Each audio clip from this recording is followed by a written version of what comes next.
Hello everyone, hope you're all doing well. Look, we've had many different discussions on this topic of OCD and in particular HOCD. We've talked about all kinds of angles and tangents of this doubting disease, thought-based, nonsense, bogus, manipulating, bullying, factless, baseless disorder and troublemaking.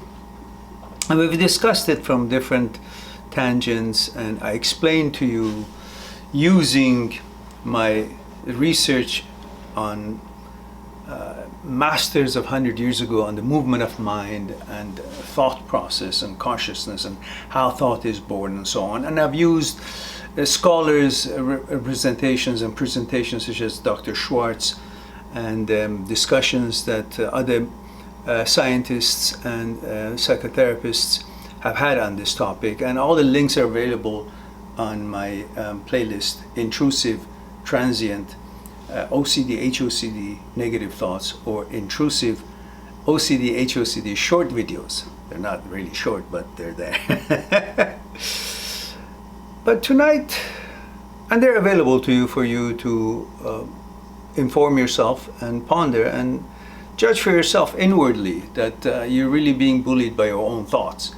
I mean, we always are focused on who bullies who, and school children are bullying children, and they should be. We should stand up for it, and we should, be against it and protect ourselves, protect the children, and inform them about bullies and never accept bullies' requests or whatever. But yet we're bullied by our own thoughts, by our own brain. And we don't recognize that. As if we have accepted that thought is me and I am following me being thought. Which it doesn't make sense. You are the me and the brain, its production, thoughts, your hands, your legs, your apparatus, your features, your tools are all subordinates to you. But you have gotten it backward when it comes to OCD, HOCD, and all these other nonsense. You go data hunting, you try to find the meaning of it rather than recognizing, look, this is the brain's doing, not you doing. It's not your thoughts, it's brain's thought. And it's malfunctioning. And you're supposed to be filtering it and choosing what is not useful or meaningful to you and dissing it and ignoring it and going about your business, and select the thoughts that you purposely create for the purpose of advancing your life and figuring out something, learning something, contributing something, designing something, producing something. All these are your thoughts. The rest of them are not your thoughts. They're brain's thought. That's an independent system. So you're being bullied by your own thoughts, and you forgot about the whole idea of standing up to the bullies.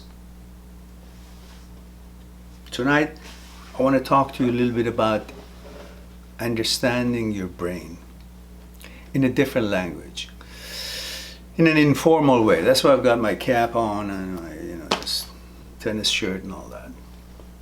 Nothing formal about it. I want you guys to help yourself go inwardly. Don't listen to what I'm saying.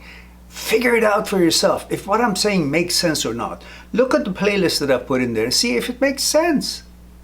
Rather than just believing in what you hear being repeated.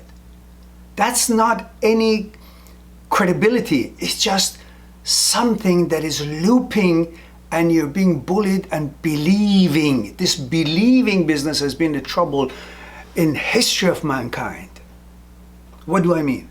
Well, look, thousands and thousands of years ago, people were going into their basements making the statues out of rock and clay and things, and come back and then color it and paint it and put ornaments on it and then pray to it and hope that it will give them health, or it would give them crops that year, or harvest and all that. And then for that belief, they would go to wars, kill themselves, kill each other. And then hundreds of years ago, or in their own lifetime, they'll figure out that was all bogus. Then they found another thing to believe in. And they dissed the whole thing that the whole life or generations of their forefathers were based on. That belief, that God, that statue that they had built in their basement. But why do you think they did that?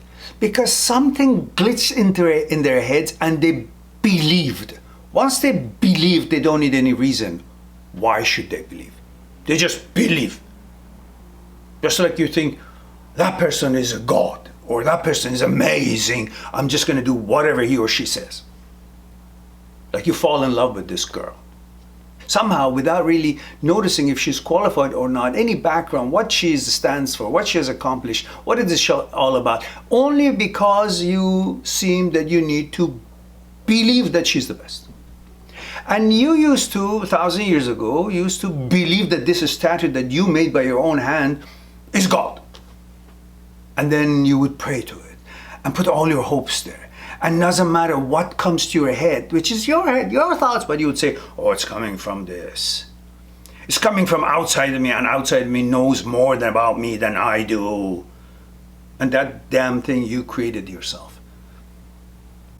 And you follow the train of thoughts that has got no basis and it's got nothing to do with you. It's production of material process by the brain, the neurons, based on all the information that is out there, and somehow you find a reason to believe it to make yourself feel, I've got something backing me up. I'm not alone. There's a psychological security here. And you created that. There's no such thing. These are all conjuring up by your own thoughts. You know, not your thoughts, but thoughts, by your own brain. Conjuring up thoughts, and you fall for it because it happens to be in your head, and you think, I am following thought. Thought is my leader. No! Thought is a production of material process based on the information that somehow found their way into your consciousness. And the job of brain is to use those material and make thoughts. And it makes thoughts just because it's possible to make thoughts, not because it has any meaning or deity or credibility. That's its job. It's a machine, makes thoughts. That is what belief does. It makes you blind, makes you believe something with no reason, because you think it fell into the groove. Glitch, belief. That's it. I believe this. Why? Don't even care. Do care. Go after it. Why should I believe my brain? Why should I believe this thought? Just because thought shows up? Thought is not my master. Thought is not my leader. Thought is not the source of my intelligence. Thought is not intelligence. Thought is not smart. Thought is just material process production of the brain. And most of it are feces, like my biological system has feces. I go to the bathroom, do my business, get rid of it. After it turns the food into energy, and a bunch of it is not. It's just turned to feces. And the brain too constantly makes thoughts are being used for all kind of things the body needs, and then it has feces. Those feces are in the form of thoughts, and sometimes OCD thoughts, sometimes superstitious, sometimes insecurity, fear, and all these things that bothers you, inferiority and all that shit. It's got no basis. You got to treat it like you treat the stuff that is feces of your biological performance, and you got to simply go dispose of them. Same thing with thoughts. Your job is not to believe in it and select it based on you, the me, based on your core principles, your values, what's meaningful to you, and diss them, what's meaningless to you. Ignore them. Don't data hunt them. Don't pay attention to them. Just say, okay, whatever, I know what it is. It's garbage, nonsense. Doesn't make sense. It's not according to my interest or inclination or my values. It's meaningless to me, and that's the end of it. Move on. Don't further investigate anymore. That's what you do. So be aware of this business of believing something for no reason. And that's what you're doing. You're believing HOCD. You're believing a suggestion of a thought. And you're running with it because you think brain, thought is got intelligence and knows more than you about you. It's not true. It's all bullshit. You're the master, not thought. Think of that, and we'll talk about it a little bit later. All right? I'll talk to you soon.